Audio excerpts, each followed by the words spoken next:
Hello, good morning. So this is Clifford, the real estate Paxiteer. Siguro ang tanong mo, what is Paxiteer? Meaning, unsay meaning aning Paxiteer?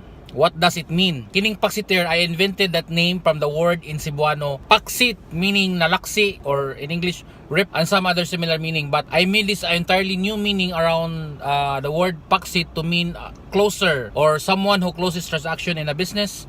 So for example, when someone buys a condo from me, for example, and then reserve the property, kuha siya, I can tell to my friends and colleagues in the business, bay, nakapaksit ko og kondo. So that's how the Paxiteer means. So akong ibutangan og EER, so Paxiteer. And then I use it to mean a closer. So other meaning, mo na siya akong explain. Paxiteer, sales closer, kanang mga top sales people, mga top sa maligyag properties, and then or hustler, a person determined to succeed, or a go-getter. And then another is a street smart, survivor and succeed in any difficult situation. So each time I use Paxiteer, you know what I mean. So branding po na nako. Okay, alright?